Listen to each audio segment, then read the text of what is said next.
കോഴിക്കോട് മുക്കത്ത് മാനസികാസ്വാസ്ഥ്യമുള്ള യുവാവിന് ആൾക്കൂട്ടമർദ്ദനം. മുക്കം സ്വദേശിയായ യുവാവിനെയാണ് ആളൊഴിഞ്ഞ വീട്ടിൽ കൊണ്ടുപോയി യുവാക്കൾ ക്രൂരമായി മർദ്ദിച്ചത്. അക്രമികളിൽപ്പെട്ട ഒരു യുവാവിനോട് മോശമായി പെരുമാറിയെന്നാരോപിച്ചായിരുന്നു മർദ്ദനം. സംഭവത്തിന്റെ ദൃശ്യങ്ങളും പുറത്തുവന്നു.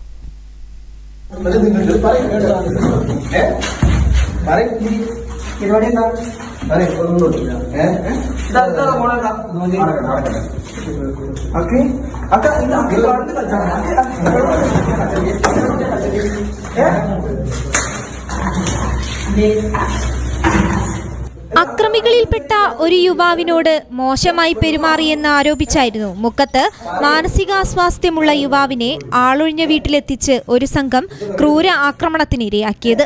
സംഭവത്തിന്റെ ദൃശ്യങ്ങളും പുറത്തു വന്നിട്ടുണ്ട്. അക്രമികൾ തന്നെയാണ് മർദ്ദിക്കുന്ന ദൃശ്യങ്ങൾ പകർത്തിയത്. 4 ദിവസം മുമ്പാണ് സംഭവം നടന്നതെന്ന വിവരമാണ് പുറത്തുവരുന്നത്.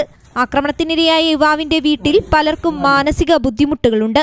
ഈ യുവാവാണ് കൂലിപ്പണിക്കും മറ്റും ജോലികളും ചെയ്ത് കുടുംബം പോറ്റുന്നത്. ആശുപത്രിക്ക് സമീപമുള്ള ഒഴിഞ്ഞ വീട്ടിലെത്തിച്ചായിരുന്നു മർദ്ദനം. ഇവർ പണം ആവശ്യപ്പെട്ടു എന്നുള്ള വിവരം ആക്രമണത്തിനിരയായ യുവാവ് പങ്കുവെക്കുന്നുണ്ട്. തന്റെ കയ്യിലുള്ള 18,000 രൂപ ഇവർ ആവശ്യപ്പെട്ടെന്നും യുവാവ് പറയുന്നു. 5 പേർ ചേർന്നാണ് ഉപദ്രവിച്ചത്. മർദ്ദനത്തിന്റെ ദൃശ്യങ്ങൾ മൊബൈലിൽ പകർത്തുകയും ചെയ്തിട്ടുണ്ട്. തന്റെ സുഹൃത്തായ ഒരാളോടാണ് യുവാവ് തനിക്ക് മർദ്ദനമേറ്റ കാര്യം വെളിപ്പെടുത്തിയത്.